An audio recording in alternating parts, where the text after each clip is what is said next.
ప్రభునందు ప్రియ సోదరి సోదరులారా, తెలుగు ఆన్లైన్ బైబిల్ కాలేజీకి చేరివచ్చిన మీ అందరికీ ప్రభువును రక్షకుడైన యేసుక్రీస్తు వారి కృపగల నామములో ప్రేమవందనాలు చెల్లిస్తున్నాం. ప్రియులారా, ప్రకటన గ్రంథం మొదటి అధ్యాయం మొదటి 3 వచనాలను మనం చదువుకుందాం. ప్రకటన గ్రంథం మొదటి అధ్యాయం మొదటి 3 వచనాలు. యేసుక్రీస్తు తన దాసులకు కనబరుచుటకు దేవుడు ఆయనకు అనుగ్రహించిన ప్రత్యక్షత. ఈ సంగతులు త్వరలో సంభవింపనయ్యున్నవి. ఆయన తన దూత ద్వారా వర్తమానము పంపి తన దాసుడైన యోహానుకు వాటిని సూచించింది. అతడు దేవుని వాక్యమును గూర్చియు యేసుక్రీస్తు సాక్ష్యమును గూర్చియు తాను చూచినంత మట్టుకు సాక్ష్యమిచ్చాను.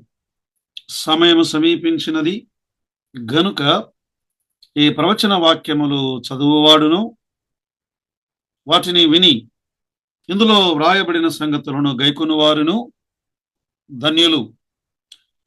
ప్రియులారా, ప్రకటన గ్రంథం మొదటి అధ్యాయం మనం ప్రారంభిస్తున్నాం. మొదటి అధ్యాయానికి ఒక పేరు, టైటిల్, శీర్షిక. యోహానుకు ప్రభు అయిన యేసుక్రీస్తు యొక్క ప్రత్యక్షత. యోహానుకు ప్రభు అయిన యేసుక్రీస్తు వారి యొక్క ప్రత్యక్షత. ఈ మొదటి అధ్యాయాన్ని మనము విభజన చేద్దాం. మొదటి 3 వచనాలు పరిచయ వాక్కులు. 4 నుండి 5 వచనాలు సంఘములకు శుభములు. 6వ వచనం ప్రభువు మొదటి ప్రత్యక్షత.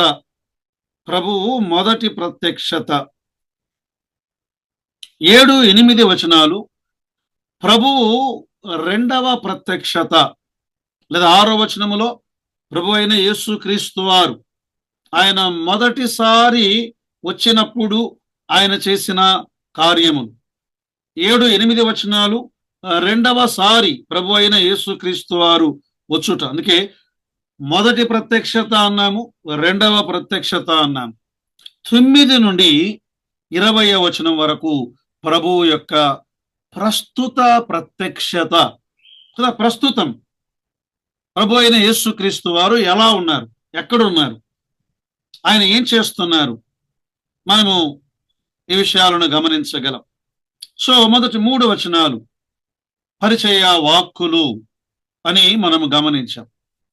మొదటి వచనములో యేసుక్రీస్తు తన దాసులకు కనబరుచుటకు దేవుడు ఆయనకు అనుగ్రహించిన ప్రత్యక్షత అన్నారు. రెవల్యూషన్, ప్రత్యక్షత. ప్రియులారా, గ్రీకులో దీన్ని అపోకలిప్స్ అంటారు. అనగా తెర తీయుట,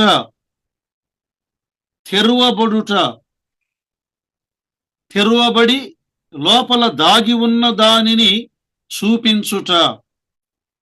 ప్రియులారా, మనం గతంలో కూడా విన్నాం. దానియేలు గ్రంథం 12వ అధ్యాయం 4వ వచనములో ఏమని రాయబడి ఉంది? దానియేలు, నీవి మాటలను మరుగు చేసి అంత్యకాలము వరకు ఈ గ్రంథమును ముద్రింపుము అన్నాడు. ఈ మాటలను మరుగు చేసి. అదే ప్రకటన గ్రంథం మొదటి అధ్యాయం మొదటి వచనములో ఇక్కడ అంటున్నాడు, మనం ఇలా చదువుకోవచ్చు. యేసుక్రీస్తు తన దాసులకు కనబరుచుటకు దేవుడు ఆయనకు అనుగ్రహించిన ప్రత్యక్షత. అంటే దేవుడు అనుగ్రహించిన దానిని యేసుక్రీస్తు ప్రభువారు తెరతీసి తన దాసునికి ఆయన చూపించుట. కాబట్టి తెరతీసి మరుగై ఉన్న దానిని దేవుడు మనకు చూపిస్తున్నాడు. మరుగు చేయువాడు దేవుడే, మరుగు చేయబడిన దానిని తిరిగి ప్రత్యక్షపరచువాడు దేవుడే. దేవుడు ఏదైనా ఆయన కాలమునందు ఆయన కార్యములను ఆయన జరిగించువాడు. మనం గమనించాం. సమయము సమీపించినది అన్నాడు 3వ వచనంలో. దానియేలు కాలములోనేమో ఆయన మరుగు చేశాడు. యోహాను కాలములోనేమో దానిని ఆయన తెరిచాడు. ప్రసంగి గ్రంథం 3వ అధ్యాయం మొదటి 8 వచనాలు మనం చదివితే ప్రతి దానికి సమయము కలదు అన్నాడు. ఆకాశము క్రింద ప్రతి ప్రయత్నమునకును సమయము కలదు. అక్కడ చాలా చెప్పాడు. మరుగు చేయుటకును మరుగు చేయబడిన దానిని ప్రత్యక్ష పరచుటకును సమయము కలదు. కదా ఇదేమిటి అంటే ఇదొక దైవ ప్రత్యక్షత, దైవ దర్శనము కదా. దేవుడు ఆయనకు అనుగ్రహించిన ప్రత్యక్షత, ప్రకటన అన్నాడు. అంటే దేవుడు తన దర్శనమును ఆయన మానవులకు చూపిస్తున్నాడు. ఈ మొదటి అధ్యాయములో ఆయన దర్శనం, 7 సంఘాల మధ్య ఆయన దర్శనం, భూమి మీద జరగబోవు కార్యముల మీద ఆయన దర్శనం. దేవుడు ఆయన కార్యములను ఆయన జరిగించువాడు. పౌలు కానాడు ఆయన దైవ దర్శనమును అనుగ్రహించాడు. గలతీ పత్రిక 2వ అధ్యాయం 1-2 వచనాల్లో ఏమన్నాడు? గలతీ పత్రిక 2వ అధ్యాయం అటుపిమ్మట 14 సంవత్సరములైన తరువాత నేను తీతును వెంటబెట్టుకొని బర్నబాతో కూడా యెరూషలేమునకు తిరిగి వెళ్ళితిని, దైవ దర్శనము ప్రకారమే వెళ్ళితిని అన్నాడు. దేవుడు ఈ 14 సంవత్సరాలు పౌలును మరుగుపరిచాడు కదా. దేవుడే పౌలుకు కొన్ని విషయాలను ఆయన బయలుపరచినవాడు. గలతీ పత్రిక 1వ అధ్యాయం 12వ వచనములో పౌలు ఇలా అంటాడు, మనుష్యుని వలన దానిని నేను పొందలేదు. ఏదది? స్వార్థ సత్యం, సంఘ సత్యం. యెరూషలేములో ఉన్న పేతురు ద్వారా లేదా అపోస్తలుల ద్వారా ఆ మర్మమును, ఆ సత్యమును పౌలు పొందలేదు. నాకెవడును దానిని బోధింపను లేదు గాని యేసు క్రీస్తు బయలుపరచుట వలననే అది నాకు లభించెను అన్నాడు. దేవుడు ఆయన స్వార్థ సత్యమును ఆయన బయలుపరచువాడు. ఇక్కడ యేసుక్రీస్తు ప్రభువును గురించి ఆయన బయలుపరిచాడు. మాత్రమే కాదు, ఆయన మర్మములను బయలుపరచువాడు. రోమాపత్రిక 16వ అధ్యాయం 25-27 వరకు మనం చదివితే, సమస్తమైన అన్యజనులు విశ్వాసమునకు విధేయులగునట్లు అనాది నుండి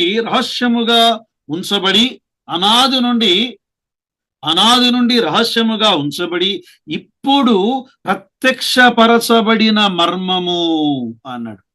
ఇప్పుడు ప్రత్యక్షపరచబడిన మర్మము నిత్య దేవుని ఆజ్ఞ ప్రకారము ప్రవక్తల లేఖనముల ద్వారా వారికి తెలుపబడి ఉన్నది.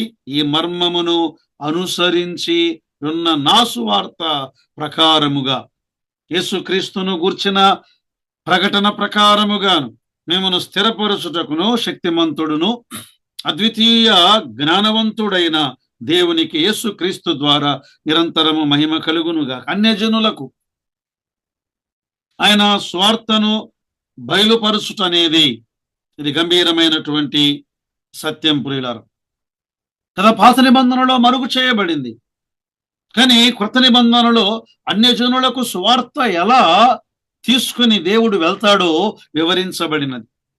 దేవుడు ఆయన మర్మములను బయలుపరచువాడు, దైవ ప్రత్యక్షతను బయలుపరచువాడు. అన్యజనులకు స్వార్థను ఆయన బయలుపరచువాడు, స్వార్థ సత్యమును ఆయన బయలుపరచువాడు, తీర్పులను గూర్చి ఆయన బయలుపరచువాడు. ఇది దేవుని ఆత్మ ద్వారా అనుగ్రహించబడినటువంటి ప్రత్యక్షత, దేవుని ఆత్మ ద్వారాని.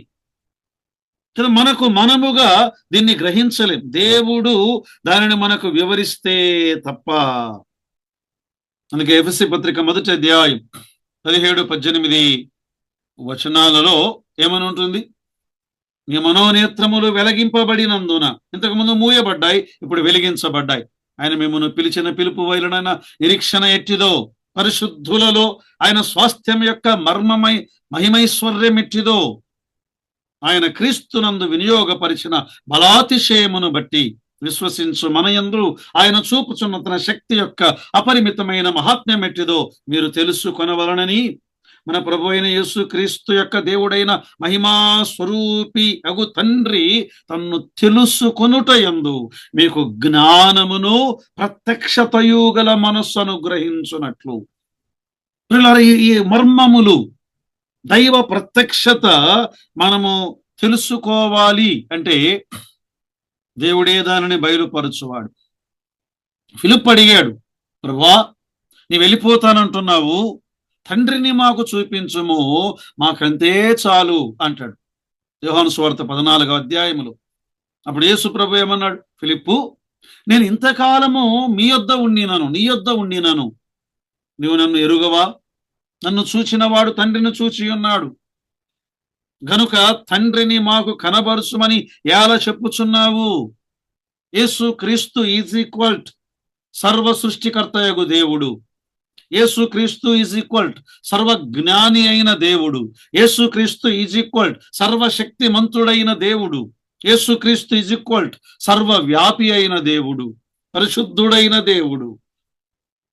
ఆయనను గురించినటువంటి మర్మం ఆయనే బయలుపరచువాడు. దేవుని గురించి మానవునికి ఎవరు వివరించగలరు? ఏ మానవుడు వివరించుటకు తగిన జ్ఞానము గలవాడు? దేవుడు మాత్రమే దేవుని గురించిన ప్రత్యక్షతను నీకు నాకు చూపించగలవాడు. అదే యేసుక్రీస్తు తన దాసులకు కనపరుచుటకు దేవుడు ఆయనకు అనుగ్రహించిన ప్రత్యక్షత. ఈ ప్రత్యక్షతలకు మూలం తండ్రి అయిన దేవుడు. ఈ ప్రత్యక్షతల యొక్క సారం కుమారుడైన దేవుడు ప్రభు అయిన యేసుక్రీస్తు. ఈ ప్రత్యక్షతల అనుగ్రహ దాత పరిశుద్ధాత్మ దేవుడు. ఈ ప్రత్యక్షతల సాధనము క్రీస్తు దాసుడైన యోహాను, నీవు నేను. పిల్లరా, దేవుడు దైవ గ్రంథములో ప్రభు అయిన యేసుక్రీస్తును గూర్చిన ప్రత్యక్షతల చేత అది నింపబడి ఉన్నది. ఆది కాండము నుండి ప్రకటన గ్రంథం వరకు యేసుక్రీస్తు ప్రత్యక్షతల చేత దైవ గ్రంథం నింపబడి ఉన్నది. ఆది కాండం 1వ అధ్యాయములో ఆయన సృష్టికర్తగా ఉన్నాడు. 2వ అధ్యాయములో ఆయన మానవ నిర్మాణకుడుగా ఉన్నాడు. 3వ అధ్యాయములో ఆయన స్త్రీ సంతానముగా ఉన్నాడు. యేసుక్రీస్తు ప్రభువారు ఆయనను గూర్చిన ప్రత్యక్షత. ఇంకా చెప్పాలంటే, ఒకటి ఆయన భూలోకమునకు దిగి వచ్చుటకు ప్రత్యక్షత. రెండవది ఆయన రెండవసారి మరలా భూలోకమునకు దిగి వచ్చుట మరొక ప్రత్యక్షత. కొరింథీ మొదటి పత్రిక 1వ అధ్యాయం 7వ వచనములో పౌలు ఏమన్నాడు? మీరు ఏ కృపావరమునందును లోపము లేక మీరు మన ప్రభు అయిన యేసుక్రీస్తు ప్రత్యక్షత కొరకు ఎదురు చూచుచున్నారు. ఆయన మరలా ప్రత్యక్షము కాబోతున్నాడు. ఎలా ప్రత్యక్షం కాబోతున్నాడు? అగ్ని జ్వాలలలో. ప్రభు అయిన యేసుక్రీస్తు వారు తన ప్రభావమును కనపరుచు దూతలతో కూడా పరలోకము నుండి అగ్ని జ్వాలలలో ప్రత్యక్షమై ఆయన అగ్ని జ్వాలలలో ఈ భూలోకానికి మరలా రెండవసారి ఆయన రాబోతూ ఉన్నాడు. ఆయన ప్రత్యక్షత మాత్రమే కాదు, ఈ సంగతులు త్వరలో సంభవింపనై ఉన్నవి అన్నాడు. ఈ సంగతులు అంటే ఇవి త్వరలో జరగబోతున్నాయి. ప్రకటన గ్రంథములోని సంభవాలు 3వ వచనములు ఏమన్నాడు? సమయము సమీపించినది, సమయము సమీపించినది, సమయము సమీపించినది. మనం అనుకోవచ్చు, ఎంతో కాలంగా ప్రభు వస్తున్నాడు వస్తున్నాడు వస్తున్నాడు అంటున్నారు, మరి ఎందుకు ఆయన రాకడను గురించి ఆయన ఆలస్యం చేస్తూ ఉన్నాడు? పేతురు రాసిన 2వ పత్రిక 3వ అధ్యాయం 8-9 వచనాల్లో ఏమనుందండి? ప్రియులారా, ఒక సంగతి మర్చిపోకుడి, ఏలయనగా ప్రభు దృష్టికి ఒక దినము 1000 సంవత్సరముల వలెను, 1000 సంవత్సరములు ఒక దినము వలెను ఉన్నవి అన్నాడు. ఉన్నవి. కొందరు ఆలస్యమని ఎంచుకొనున్నట్లు ప్రభు తన వాగ్దానమును గూర్చి ఆలస్యము చేయువాడు కాడు గాని ఎవడును నశింపవలనని నిశ్చయింపక అందరూ మారు మనస్సు పొందవలనని కోరుచు మీ ఎడల దీర్ఘ శాంతము గలవాడై ఉన్నాడు. ప్రభు ఆయన త్వరలో రానయ్యి ఉన్నాడు. ఇక్కడ అన్నాడు, ఆయన తన దూత ద్వారా వర్తమానము పంపి తన దాసుడైన యోహానుకు వాటిని సూచించారు. యోహాను ఏమని చెప్పబడ్డాడు? దాసుడైన యోహాను, దాసుడైన యోహాను. ఇంకా చెప్పాలంటే ఈయన ఒక ప్రియుడుగా ఉన్నటువంటి యోహానుగా మనం ఆయన చూడగలం. పాత నిబంధనలో ఒక వ్యక్తి ప్రియుడుగా చెప్పబడ్డాడు. ప్రియుడు దావీదు ఉన్నమాట నిజమే, కానీ దానియేలు గ్రంథం 9వ అధ్యాయం 23వ వచనములో, దానియేలు నీవు బహుప్రియుడవు గనుక నీవు విజ్ఞాపన చేయనారంభించినప్పుడు ఈ సంగతిని నీకు చెప్పుటకు వెళ్ళవలనని ఆజ్ఞ బయలుదేరెను.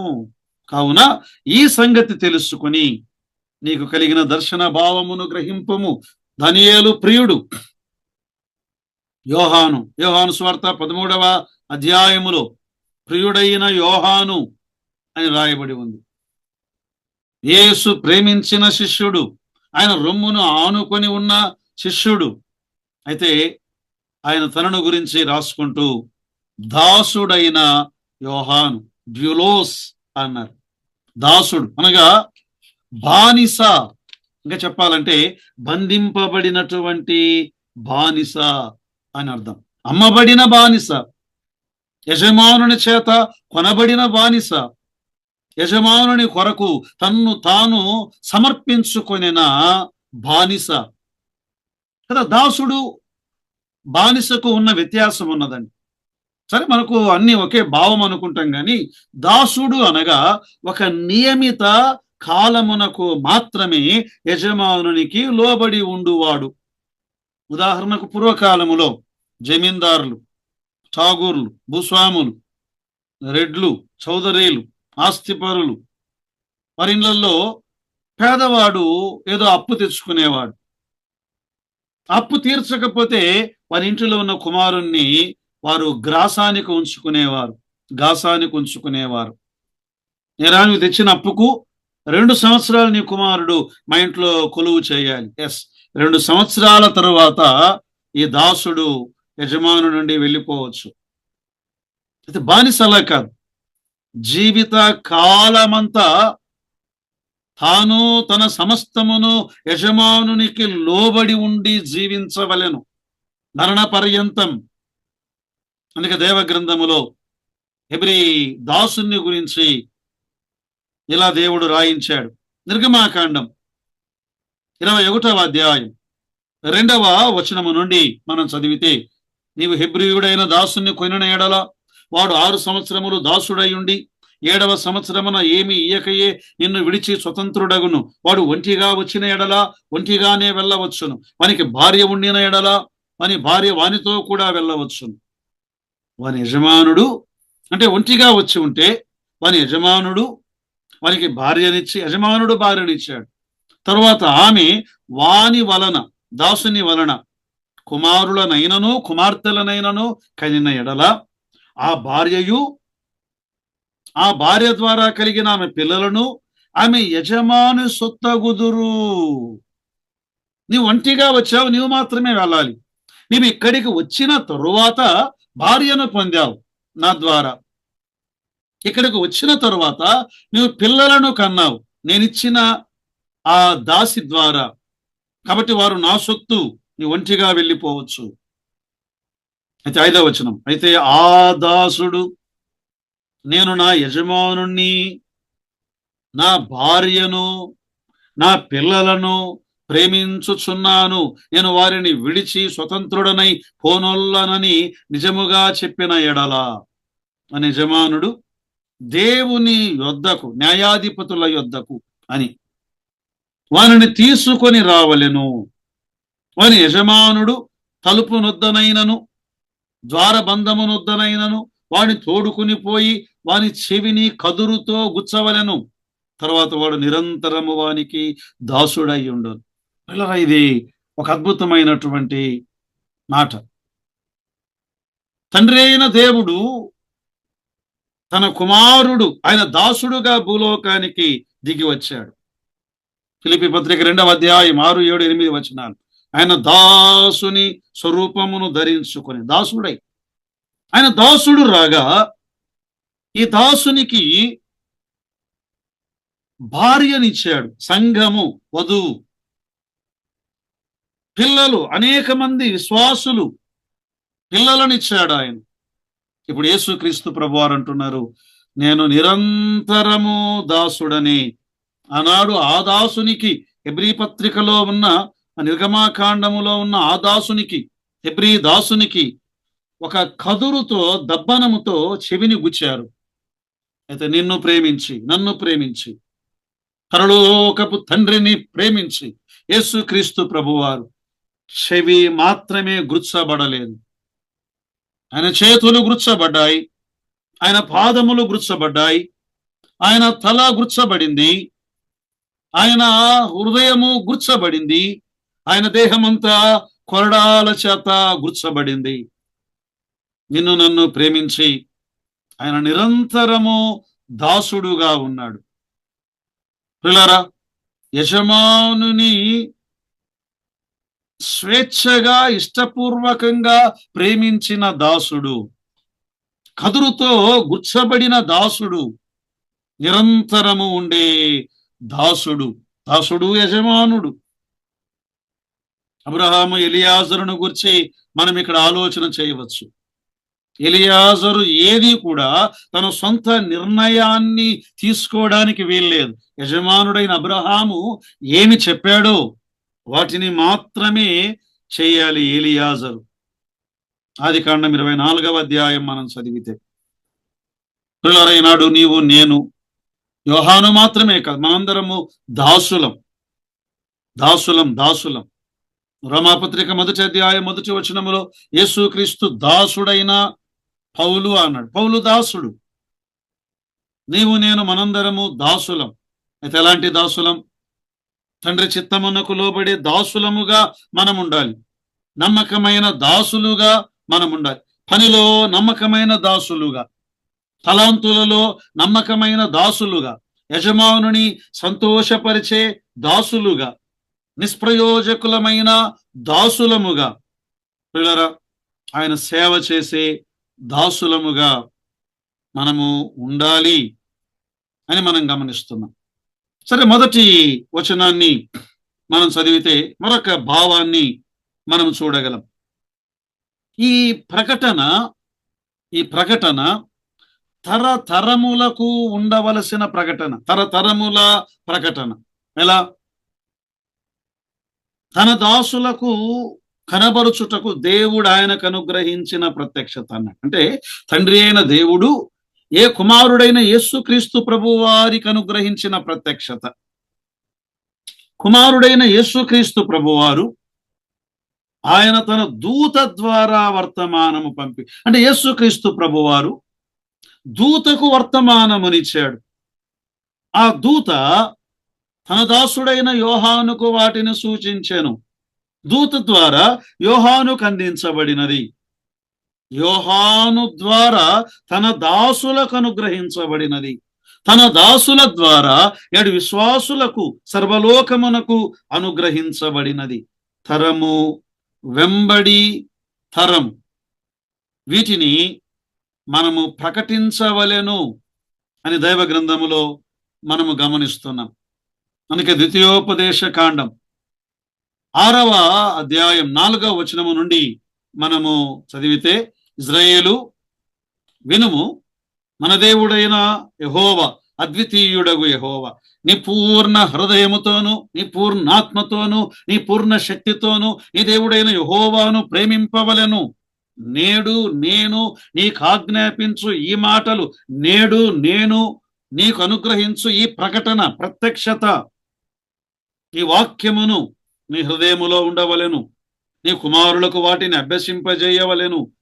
నీ ఇంట కూర్చుండునప్పుడును, మీ ఇంట త్రోవలో నడుచునప్పుడును, పండుకొనున్నప్పుడును, లేచునప్పుడును వాటిని గూర్చి మాటలాడవలెను కదా. తరము వెంబడి తరం ఏం చేయాలి? వీటిని ప్రకటించాలి, వీటిని వారికి వివరించాలి అని దేవుడు ఆయన ఆజ్ఞాపిస్తున్నాడు. అలాగే పాత నిబంధనలో యోవేలు గ్రంథం 1వ అధ్యాయం 3వ వచనంలో ఏమన్నాడు? ఈ సంగతి నీ బిడ్డలకు తెలియజేయుడి, వారు తమ బిడ్డలకును ఆ బిడ్డలు రాబోవు తరము వారికి తెలియజేయుదురు అన్నాడు కదా. తరము వెంబడి తరం వీటిని వివరించవలెను అన్నాడు. వివరించవలెను కదా. తల్లిదండ్రులు వారి యొక్క బాధ్యత కొత్త నిబంధనలో కూడా తేటగా చెప్పబడి ఉందండి. ఎఫెసీ పత్రిక 6వ అధ్యాయం 4వ వచనములో ఏమని ఉంటుంది? తండ్రులారా, మీ పిల్లలకు కోపము రేపక ప్రభు యొక్క శిక్షలోను బోధలోను వారిని పెంచుడి. తరము వెంబడి తరం వీటిని వివరిస్తూ మనము వెళ్ళాలి. అసలు పౌలు తిమోతికి పత్రిక రాస్తూ, తిమోతి 2వ పత్రిక 2వ అధ్యాయం 2వ వచనం, 2వ పత్రిక 2వ అధ్యాయం 2వ వచనం, 2:2 నీవు అనేక సాక్షుల ఎదుట నా వలన వినిన సంగతులను ఇతరులకును బోధించుటకు సామర్థ్యము గల నమ్మకమైన మనుషులకు అప్పగించు కదా. పౌలు యేసుక్రీస్తు ద్వారా సంగతులను ఎరిగాడు. వాటిని అనేక మంది ఎదుట తిమోతికి వాటిని బోధించాడు. తిమోతి వాటిని సామర్థ్యము గల మనుషులకు బోధించాలి. ఈ సామర్థ్యము గల మనుషులు ఇతరులకు వాటిని బోధించాలి. తరము వెంబడి తరము దైవ సత్యాలను నేర్పించాలి, స్వార్థ సత్యమును నేర్పించాలి, సంఘ సత్యమును నేర్పించాలి. లేకపోతే గలిబిలి బోధల మధ్య, గలిబిలి సేవకుల మధ్య వాక్య సత్యము చచ్చిపోతుంది. జాగ్రత్త ప్రియులారా. ఈనాడు అనేకమైన వ్యక్తులు అనేక విధాలుగా బోధించేవారు బయలుదేరారు. ఒకవేళ ఈ సత్యాలను ఒక తరము నుండి మరొక తరమునకు మనము నేర్పించకపోతే, ఒక తరము నుండి మరొక తరానికి మనము నేర్పించకపోతే ఏమవుతుంది? భ్రష్టమైన తరము జన్మిస్తుంది.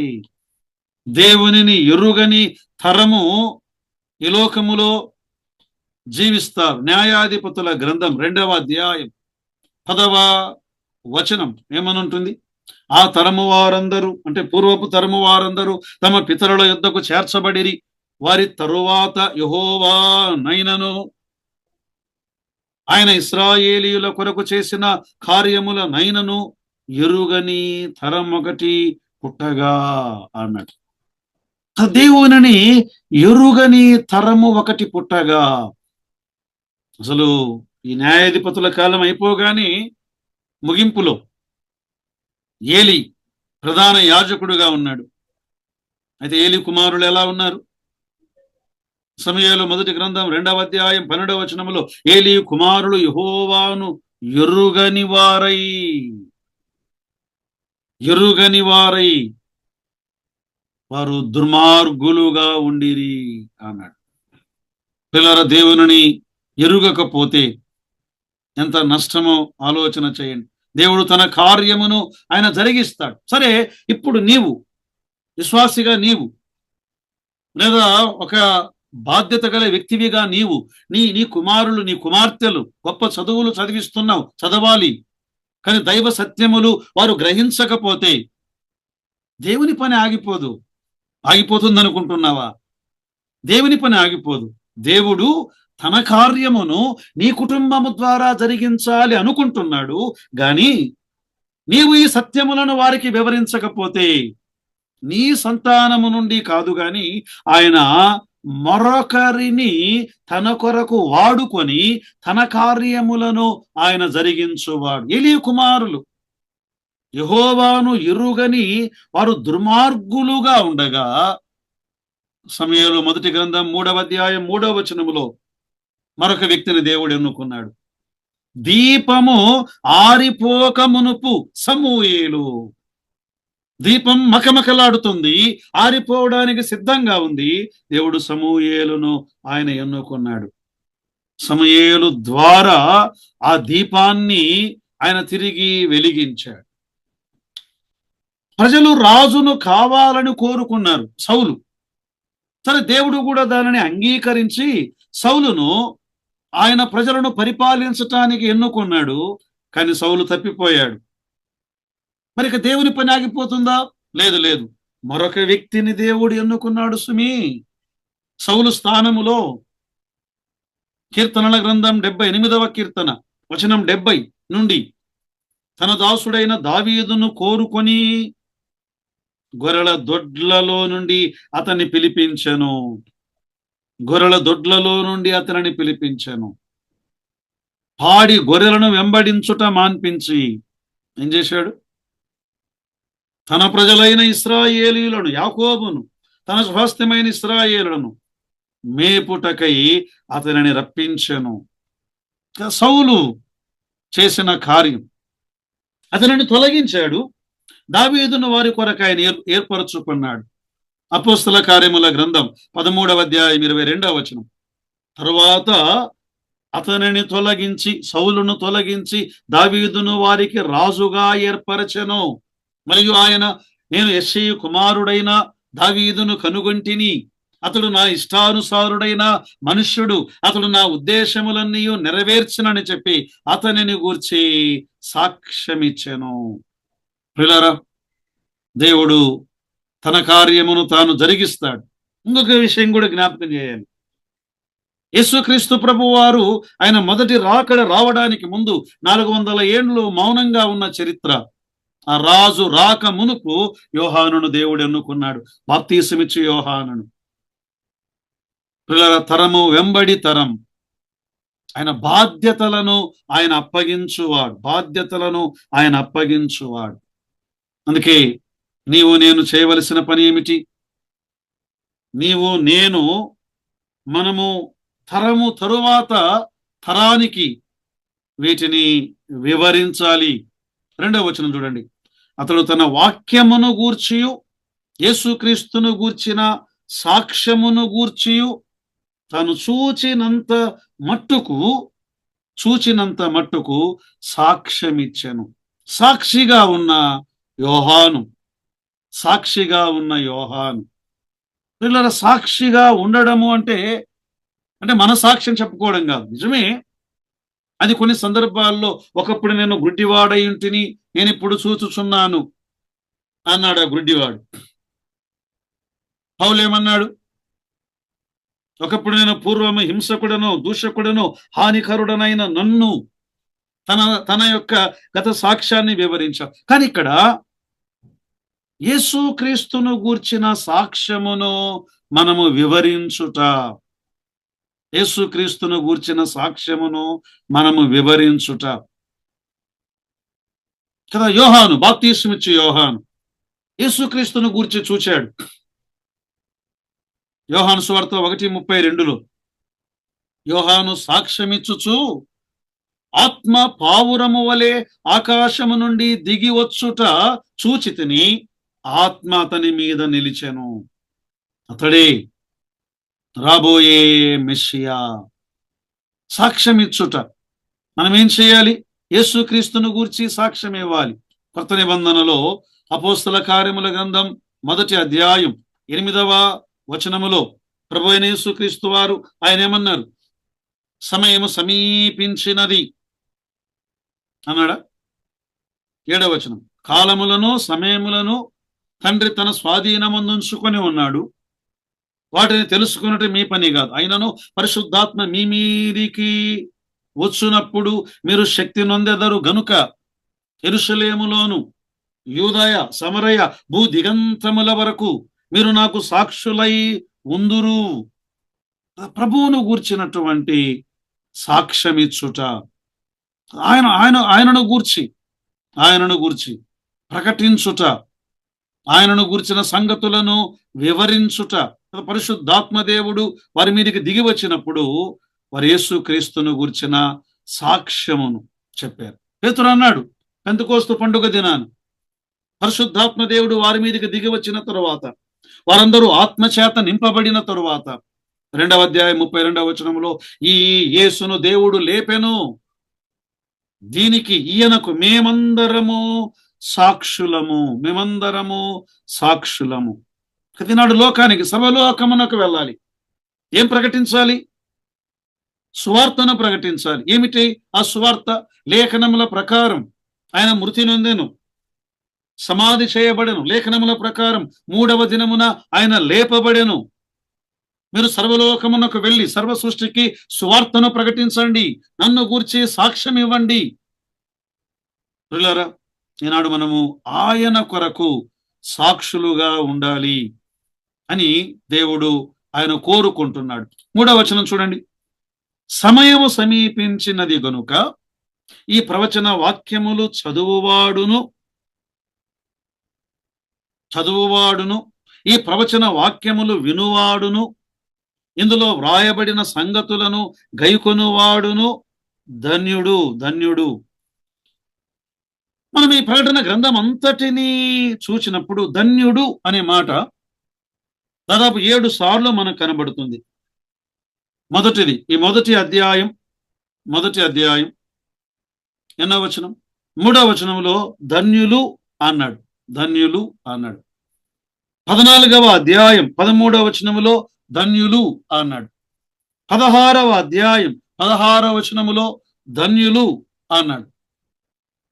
19వ అధ్యాయం 9వ వచనములో ధన్యులు అన్నారు. 20వ అధ్యాయం 6వ వచనములో ధన్యులు అన్నారు. 22వ అధ్యాయం 7వ వచనములో ధన్యుడు అన్నారు. 22వ అధ్యాయం 14వ వచనములో ధన్యులు. ఎవరు ధన్యులు కదా? ఈ ధన్యతలు అనేవి దైవ గ్రంథములో మనము గమనిస్తున్నాం. ధన్యతలు. ప్రియులారా, దేవుని వాక్యమును చదువువారు, వినువారు, వాటిని గైకొనువారు. అందుకే సామెతల గ్రంథం 8వ అధ్యాయం 34వ వచనములో జ్ఞానము పలికిన మాట అది, కానీ దేవుడు పలుకుతున్న మాట, యేసు క్రీస్తు ప్రభు వారు పలుకుతున్న మాట. అనుదినము నా గడప యొద్ద కనిపెట్టుకొని, నా ద్వార బంధముల యొద్ద కాచుకొని నా ఉపదేశము వినువాడు ధన్యుడు. ఎవరు ధన్యులు? ఆయన వాక్యము వినువారు ధన్యులు అన్నాడు. చదువువారు ధన్యులు. ఇక్కడ చదువుట అనగా బిగ్గరగా చదువుట అని అర్థం. బిగ్గరగా చదువుట. ఆ దినాల్లో సంఘాలలో బిగ్గరగా చదివేవారు. అంటే ఇప్పుడు మైకులు వచ్చాయి కాబట్టి అది ఎక్కువగా వాల్యూమ్ వినపడుతుంది. వారు బిగ్గరగా దైవ వాక్యమును వారు చదివేవారు, వాటిని గైకొనేవారు. మత్తయి సువార్త 13వ అధ్యాయం 23వ వచనములో కదా వారు ఫలించువారిని గూర్చినటువంటి ఒక మాట చూడండి. మత్తయి సువార్త 13వ అధ్యాయం ఎన్నో వచనం? 23వ వచనాన్ని మనం చదువుకుందాం. 23వ వచనం. మంచి నేలను విత్తబడిన వాడు వాక్యము వినాలి, దానిని గ్రహించువాడు అటివారు సఫలులై ఒకడు 100 ఒకడు 60 ఒకడు 30 ఫలించును. వాక్యమును వినువాడు ధన్యుడు కదా. ఇక్కడ మొదటి మృతులు ధన్యులు అన్నాడు. వస్త్రమును కాపాడుకొనువాడు ధన్యుడు. గొర్రెపిల్ల విందుకు పిలువబడిన వాడు ధన్యుడు. మొదటి పునరుత్థానములో పాలివాడైన వాడు ధన్యుడు. ఆయన రాకడ కొరకై ఎదురు చూచువాడు ధన్యుడు. తన వస్త్రమును ఉదుకుకొనువాడు ధన్యుడు. దేవుని వాక్యమును చదివి విని గ్రహించి వాటి ద్వారా ఆశీర్వాదమును పొందటానికి, ధన్యతను పొందటానికి పరిశుద్ధాత్మ దేవుడు మనకు కృపను సహాయమును దయచేయునుగాక. ఆమేన్.